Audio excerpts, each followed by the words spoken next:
Waves की total दो अकसाम हैं। उनमें से एक है ट्रांसफर वेव्स और दूसरी है लॉन्गिट्यूडिनल वेव। ट्रांसफर वेव की जो वाइब्रेशंस हैं और ट्रांसफर वेव का जो डायरेक्शन है मोशन का, वो दोनों आपस में परपेंडिकुलर होते हैं। लॉन्गिट्यूडिनल वेव का जो ऑसिलेशन का डायरेक्शन और वेव के मोशन का जो डायरेक्शन है वो पैरेलल होता है। किस तरह, यहाँ हम देखते हैं। लॉन्गिट्यूडिनल वेव के अंदर, या फिर हम पहले ट्रांसफर वेव्स के अंदर देखते हैं। ट्रांसफर वेव के अंदर आप देखें कि वेव का जो डायरेक्शन है, वेव की वाइब्रेशन का जो डायरेक्शन है वो अपवर्ड है, और यहाँ जो वेव की वाइब्रेशन का डायरेक्शन है वो डाउनवर्ड है। डायरेक्शन वाइब्रेशन का अपवर्ड भी हो सकता है और डाउनवर्ड भी हो सकता है, लेकिन उसके मोशन का डायरेक्शन आगे की जानिब होगा। यहाँ हम ये चीज़ समझ आई कि वाइब्रेशन का डायरेक्शन अपवर्ड है या वाइब्रेशन का डायरेक्शन डाउनवर्ड है, लेकिन दोनों सूरतों में जो मोशन वेव का है वो आगे की जानिब हुआ। तो इस हिसाब से वेव के मोशन और डायरेक्शन ऑफ द वाइब्रेशन के दरमियान जो एंगल बनती है वो 90 डिग्री है। इसी वजह से इन दोनों के दरमियान जो हम कहेंगे वो परपेंडिकुलर रिलेशन है, मतलब कि जो ऑसिलेशन है उसकी और उसका जो डायरेक्शन ऑफ द वेव है आपस में वो परपेंडिकुलर है। ऑसिलेशन अगर अपवर्ड होगी तो वेव आपकी फिर भी आगे जाएगी, ऑसिलेशन अगर डाउनवर्ड होगी तो वेव आपकी फिर भी आगे की जानिब जाएगी। इसी वजह से हम ट्रांसफर वेव की डेफिनेशन ये पढ़ते हैं कि वो perpendicular to the direction of the wave है। इन द सेम वे अगर हम लॉन्गिट्यूडिनल की बात करें तो लॉन्गिट्यूडिनल के अंदर आप देखें, अगर आप इसको लेफ्ट साइड खींचेंगे तो वेव का मोशन भी लेफ्ट साइड होगा। अगर आप इसको राइट साइड पुश करेंगे तो वेव का मोशन भी जो है वो राइट साइड होगा। मतलब ये कि जिस डायरेक्शन में आप उसकी वाइब्रेशन देंगे उसी डायरेक्शन में वेव का मोशन होगा। इसलिए हम लिख रहे हैं कि longitudinal wave is its oscillation in the same direction as the wave moves. जिस डायरेक्शन में वेव मूव करेगा उसी डायरेक्शन में ऑसिलेशन होगी। ऑसिलेशन अगर आगे की जानिब तो वेव का मोशन भी आगे की जानिब, ऑसिलेशन अगर पीछे यानी कि लेफ्ट की जानिब तो आपकी वेव का मोशन भी लेफ्ट का जानिब। तो दोनों का डायरेक्शन सेम है, इसी वजह से हम उनको कह रहे हैं सेम डायरेक्शन, या फिर हम उनको पैरेलल कहते हैं। अब ट्रांसफर वेव्स को अगर हम बनाएंगे तो इस तरह से, फर्ज करें कि आपके पास एक रस्सी है या एक रोप है। आपने उस रोप को या ऊपर मूव करना है या डाउन मूव करना है तेज़ी के साथ। जब आपको अप एंड डाउन, ऊपर नीचे उसको आप मूव करेंगे तो वेव की जो वाइब्रेशन है वो अप एंड डाउन होगी, लेकिन जो वेव का मोशन है वो आगे की तरफ होगा। ये जो वेव है अप एंड डाउन करती करती करती जाएगी आगे, लेकिन वाइब्रेशन उसकी या अप होगी या उसकी वाइब्रेशन डाउन होगी। इन the same way longitudinal waves के अंदर जो है कि मीडियम जो पार्टिकल्स का है वाइब्रेट होता है parallel to the motion of the pulse. जिस मोशन में आपकी वेव जा रही, अब लॉन्गिट्यूडिनल वेव के अंदर ये है कि इस किस्म की जो भी वेव्स हैं, जिस डायरेक्शन में उनको वाइब्रेट किया जाएगा, उनको ऑसिलेट किया जाएगा, उसी डायरेक्शन में उनका मोशन होगा। लॉन्गिट्यूडिनल वेव का जो बहुत बड़ा मिसाल है वो है साउंड। साउंड की जो वेव्स हैं वो हमारी लॉन्गिट्यूडिनल वेव्स होती हैं। अब हम अगर ट्रांसफर वेव्स और लॉन्गिट्यूडिनल वेव्स के दरमियान थोड़ा डिफरेंस को देखें। ट्रांसफर वेव्स के अंदर यह होता है कि आपकी जो वेव है वो या तो अपवर्ड मूव कर रही है जैसे हमने पहले समझा, या वो डाउनवर्ड मूव कर रही है। उसकी जो वाइब्रेशन है वो अपवर्ड या डाउनवर्ड है, लेकिन उसका जो मोशन है वो सिर्फ और सिर्फ आगे की जानिब है। अब उसका जो मोशन आगे की जानिब है, दरअसल वो आगे की जानिब एनर्जी ट्रांसपोर्ट करेगी। जिस डायरेक्शन में आप उसको वाइब्रेट कर रहे हैं वो डायरेक्शन अलग है, लेकिन जिस डायरेक्शन में वो एनर्जी ट्रांसफ़र कर रही है वो डायरेक्शन अलग है। लेकिन लॉन्गिट्यूडिनल वेव के अंदर हम अगर उसको लेफ़्ट साइड मूव करेंगे तो वो लेफ़्ट साइड जाएगा। हम अगर उसको राइट साइड वाइब्रेट करेंगे तो उसका मोशन भी राइट साइड होगा। अगर हम उसको वाइब्रेट लेफ़्ट साइड करते हैं तो एनर्जी भी ट्रांसपोर्ट लेफ़्ट साइड होगी। अगर हम उसको वाइब्रेट राइट साइड करते हैं तो एनर्जी भी ट्रांसपोर्ट राइट साइड होगी। तो इसी तरह लॉन्गिट्यूडिनल वेव के अंदर सेम डायरेक्शन होता है वाइब्रेशन का भी और वेव के मोशन का भी, लेकिन ट्रांसफर वेव के अंदर वाइब्रेशन का मोशन और वेव का मोशन दोनों परपेंडिकुलर होते हैं। फ्रीक्वेंसी का मतलब वेव एम्पलीट्यूड और वेवलेंथ, ये तीनों कैरेक्टरिस्टिक हैं किसी भी वेव की, ये हमने जाननी होती हैं। अब फ्रीक्वेंसी का मतलब है कि एक सेकंड के अंदर कितनी वेव्स, कितनी जो है ऑसिलेशंस जनरेट होती हैं। फ़र्ज़ करें अगर ये एक सेकंड है, इस एक सेकंड के अंदर तीन, एक दो तीन चार पाँच, पाँच वाइब्रेशंस हो गई, तो हम इसको कहेंगे कि इसकी जो फ्रीक्वेंसी है वो 5 हर्ट्ज़ है। एक सेकंड के अंदर जितनी भी वाइब्रेशंस होंगी वो एक फ्रीक्वेंसी के बराबर होंगी, यानी कि पाँच होंगी तो 5 हर्ट्ज़ के बराबर। अगर ये एक सेकंड है और इस एक सेकंड के अंदर 50 मरतबा वाइब्रेशंस हो गई हैं, तो हम कहेंगे कि इसकी जो फ्रीक्वेंसी है वो 50 हर्ट्ज़ है। तो एक सेकंड के अंदर जितनी भी वाइब्रेशंस होंगी हम उसको फ्रीक्वेंसी कहेंगे। Number of oscillations per second is known as a frequency.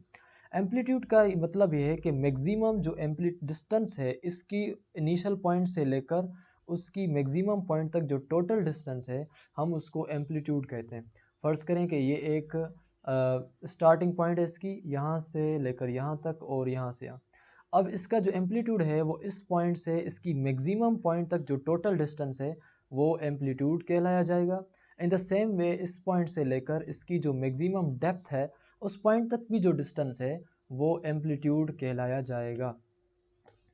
और जो वेवलेंथ होती है, वेवलेंथ का मतलब ये है कि एक क्रीस्ट से लेकर दूसरे क्रीस्ट तक, लेकिन वो दोनों क्रीस्ट लगातार हों, मुसलसल वाले हों, कंटिन्यूस वाले। ऐसे ना हो कि अगर आप एक क्रीस ये लेते हैं तो दूसरा जाके आप ये ले, नहीं, आप क्रीस लेंगे दोनों वो जो एक दूसरे के सामने हों, दोनों कंटिन्यूस हों, फिर उन दोनों क्रीस के दरमियान जो मुफासला होगा वो वेवलेंथ या एक वेवलेंथ के बराबर कहलाया जाएगा। इसी तरह एक ट्रफ और उसके करीब वाला जो दूसरा ट्रफ है, उन दोनों के दरमियान भी जो डिस्टेंस होगा वो भी आपका वेवलेंथ कहलाया जाएगा। इन द सेम वे अगर आपसे कोई पूछे कि how do waves move and interact with things, waves किस तरह मूव करती हैं, एक सवाल ये, और दूसरा ये कि वेव्स किस तरह इंटरेक्ट करती हैं चीज़ों के साथ। ज़ाहिर बात है वेव बन गई, वेव के टाइप्स भी आ गए, लेकिन वेव्स मूव किस तरह करती हैं और दूसरे के साथ मिलेंगी तो उनके इंटरेक्शन का तरीक़ेकार क्या होगा, अब हमने इस चीज़ को पढ़ना है। अब यह है कि ऑसिलेशन जो है हमारी वेव की या ऊपर हो रही है, ऑसिलेशन या वेव की डाउनवर्ड हो रही है, लेकिन मोशन हमेशा आगे वाले डायरेक्शन में हो रहा है। ये हमारा हो रहा है इस स्ट्रिंग के साथ। इन द सेम वे अगर आप वाटर देखें, अगर आप कभी ओशन या कभी बीच पे गए हों तो आप देखते हैं कि पानी की जो वेव्स हैं वो या अपवर्ड होती हैं या पानी की वेव्स डाउनवर्ड होती हैं, लेकिन जो पानी का डायरेक्शन होता है वो आपकी जानिब, किनारे की जानिब, आगे की जानिब होता है। मूव वाइब्रेशंस ऊपर और नीचे होती हैं, लेकिन उनकी जो वेव का मोशन है वो सारा का सारा आगे की तरफ होता है। अब वेव की जो शेप्स हैं वो मुख्तलिफ है। अब यहाँ हम वेव की शेप्स पढ़ रहे हैं, उनमें से एक जो वेव की शेप है वो है प्लेन वेव। अब प्लेन वेव ऐसी वेव है जिसके अंदर जो क्रीस्ट हैं वो सारे के सारे आपको स्ट्रेट लाइन में लगे। अब आप ये देखें, ये स्ट्रेट लाइन है और ये स्ट्रेट लाइन है, ये सारी की सारी जो वेव्स हैं आपकी स्ट्रेट लाइन में आगे की जानिब जा रही हैं, तो ये आपको प्लेन वेव लगेंगी और ये प्लेन वेव है। इसी तरह जो वेव की जो दूसरी शेप अगर हम पढ़ें वो है सर्क्यूलर वेव।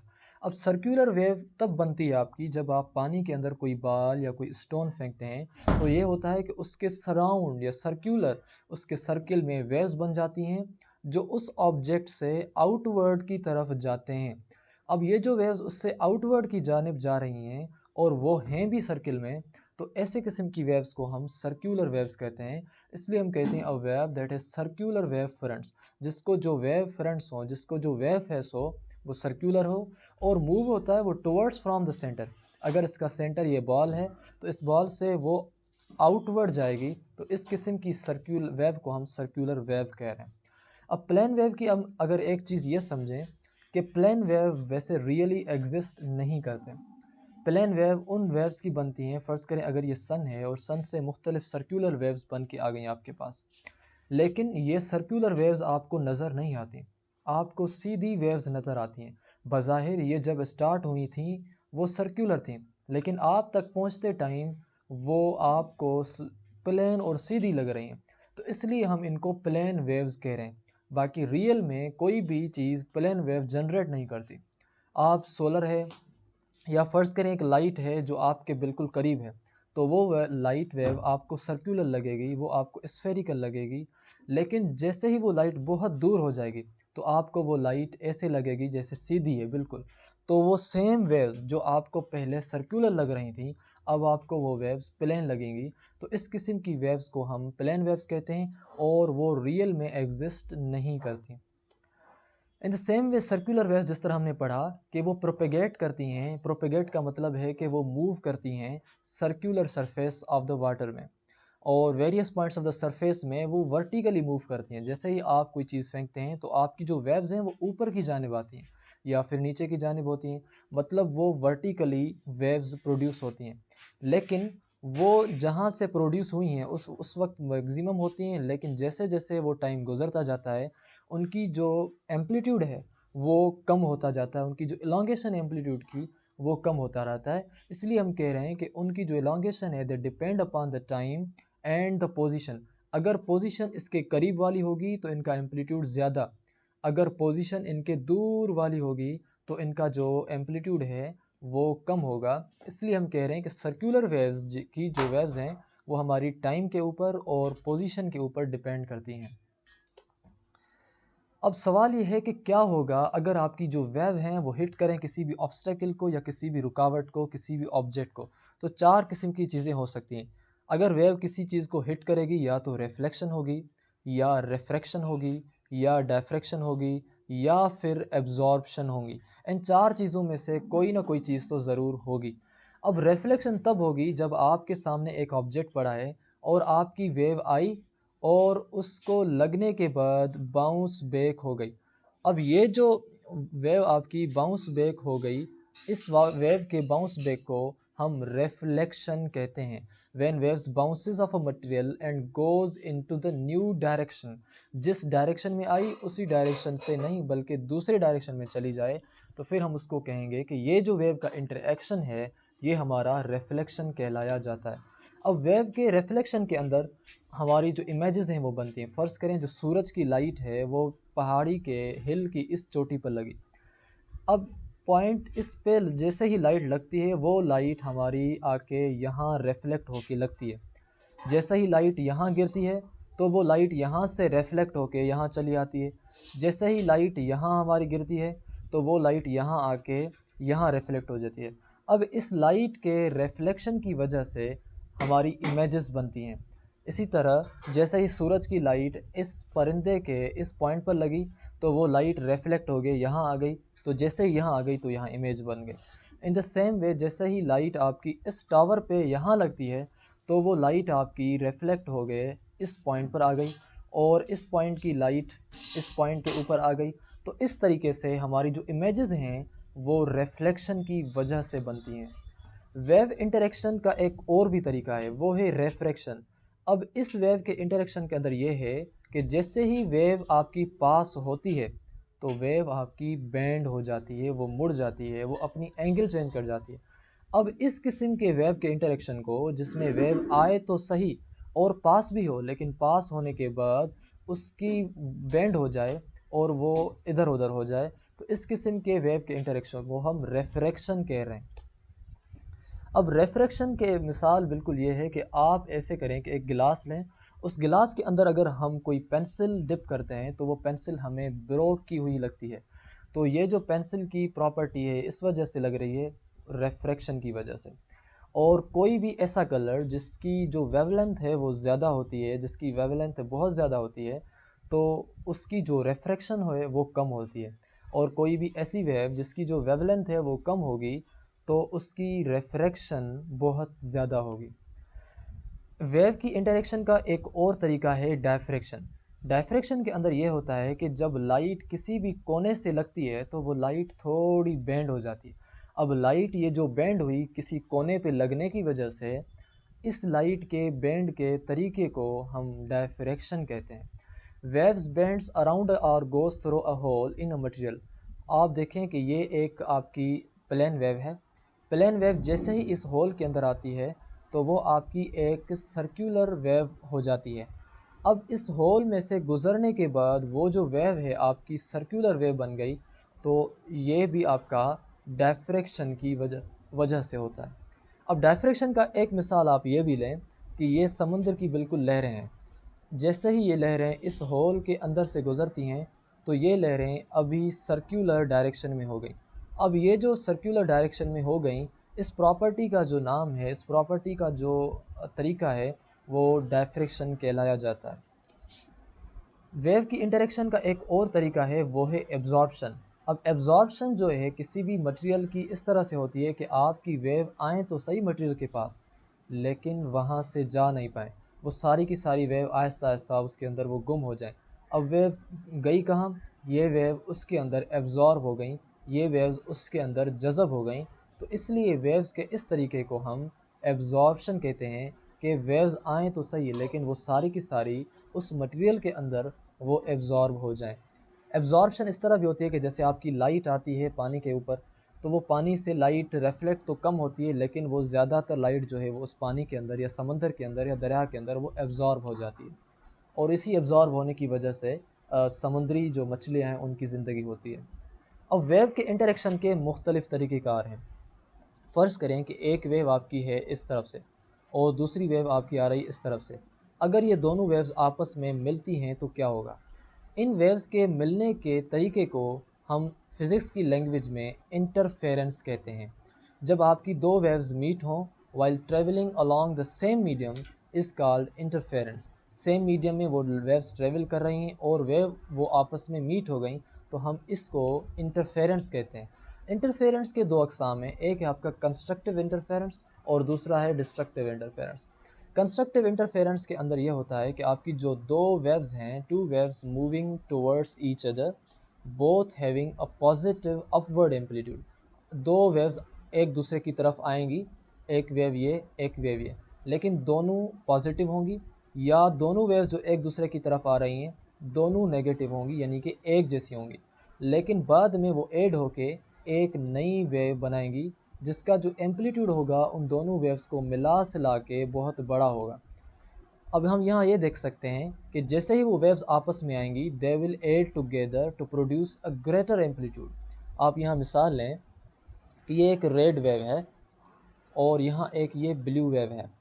ये दोनों वेव्स आपस में एक दूसरे की तरफ आ रही हैं। जैसे ही ये दो वेव्स आपस में एक दूसरे की तरफ आएंगी, ये रेड और ये ब्लू, तो इन दोनों ने मिला के हमें ये एक ग्रीन वेव दी। अब ये ग्रीन वेव इन दोनों को मिलाने के बाद का नतीजा है जो हमें इंटरफेरेंस के बाद मिला। अब इस किस्म के इंटरफेरेंस के तरीके को हम कंस्ट्रक्टिव इंटरफेरेंस कह रहे हैं।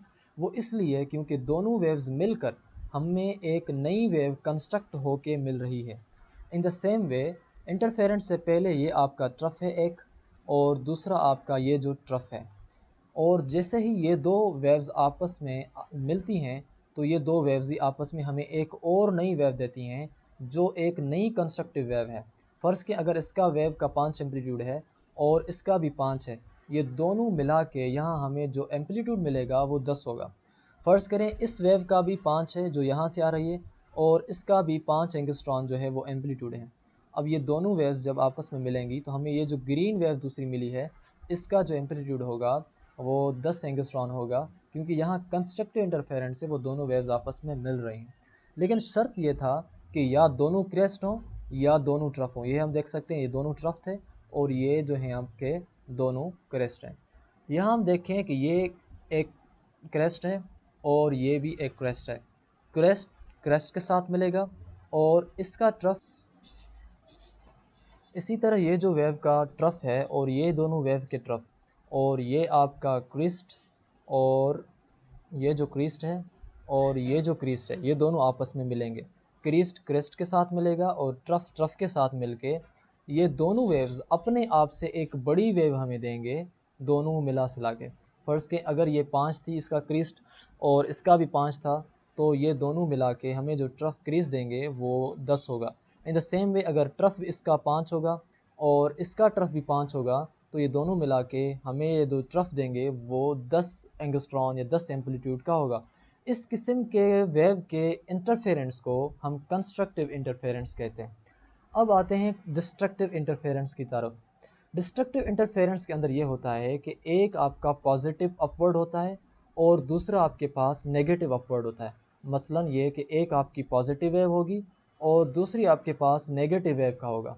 ये दोनों आपस में मिलेंगे तो हमें नतीजे में ज़ीरो जवाब आएगा, क्योंकि +2 -2 इज़ इक्वल टू ज़ीरो। तो ये अगर 5 एम्पलीट्यूड पॉजिटिव वाली वेव होगी और 5 एम्पलीट्यूड ये नेगेटिव वाली होगी, तो हमें नतीजे में जो वेव मिलेगी वो एक ज़ीरो वेव मिलेगी, मतलब कि हमें वेव एक डिस्ट्रॉयड हुई मिलेगी ही नहीं। तो इसलिए हम इसको कह रहे हैं डिस्ट्रक्टिव इंटरफेरेंस। डिस्ट्रक्टिव इंटरफेरेंस के अंदर ये जो वेव हैं ऐड तो होंगी आपस में, लेकिन वो अपने आप से स्मॉलर एम्पलीट्यूड वाली वेव हमें देंगी। फ़र्ज़ करें कि ये इंटरफेरेंस से पहले का मिसाल है, इसकी 5 एम्पलीट्यूड है और इसका भी 5 एम्पलीट्यूड है। ये दोनों वेव्स ग्रीन, रेड और ब्लू आपस में मिली, लेकिन हमें जो इंटरफेरेंस मिला वो ज़ीरो मिला, इसी लाइन के ऊपर बिल्कुल भी नहीं मिला। और फ़र्ज़ करें अगर ये आपका 5 क्रीस्ट वाला है और ट्रफ वाला जो है हमें 10 है, और जैसे ही आपस में मिलेंगे तो हमें क्रीस्ट नहीं मिलेगा, हमें ट्रफ जो है वो 10 - 5 इज इक्वल टू 5 एंगस्ट्रॉन का हमें सिर्फ ट्रफ मिलेगा, क्योंकि आधा जो है वो उस इंटरफेरेंस में डिस्ट्रक्टिव हो गया। इन द सेम वे अगर हम यहाँ देखें कि डिस्ट्रक्टिव इंटरफेरेंस के अंदर एक वेव का होता है क्रीस्ट और दूसरी वेव का होता है ट्रफ, और एक वेव का होता है ट्रफ तो दूसरी वेव का होता है फिर क्रीस्ट। अब जब एक का ट्रफ और दूसरी का क्रीस्ट आपस में मिलेगा तो हमें नतीजे में एक ज़ीरो वेव मिलेगी, यानी कि कोई भी वेव हमें नहीं मिलेगी, सारी की सारी जो वेव है वो डिस्ट्रक्टिव हो गई। इसलिए इस किस्म के इंटरफेरेंस को हम डिस्ट्रक्टिव इंटरफेरेंस कह रहे हैं। अगर हम इस पॉइंट के ऊपर देखें कि ये जो जी पॉइंट है, जी पॉइंट के अंदर हमारी ये जो वेव की पॉइंट है, ये वाली पॉइंट और ये वाली पॉइंट, दोनों वेव्स की ये वाली जो पॉइंट्स हैं वो पॉजिटिव में हैं, दोनों आपस में क्रीस्ड हैं, इसलिए ये दोनों जो आपस में वेव्स हैं वो मिलेंगी। इन द सेम वे ये जो वेव है जे पॉइंट के ऊपर और ये जो वेव हैं जे पॉइंट के ऊपर, दोनों नेगेटिव में हैं, दोनों ट्रफ में हैं, इसलिए यहाँ आपकी फिर भी कंस्ट्रक्टिव होगी। अब डिस्ट्रक्टिव होगी इस एच पॉइंट के ऊपर। मिसाल के तौर पर आप यह देखें कि ये आपकी क्रीस्ट में ट्रफ में है और ये ऊपर आपकी क्रीस्ट में है, तो ये जो जब दोनों वेव्स आपस में मिलेंगी तो इस पॉइंट के ऊपर, एच पॉइंट के ऊपर हमारी डिस्ट्रक्टिव इंटरफेरेंस होगी। बाकी जो पॉइंट्स हैं आपने ये देखनी है कि किस पॉइंट के ऊपर डिस्ट्रक्टिव होता है और किस पॉइंट के ऊपर कंस्ट्रक्टिव होता है। Thank you.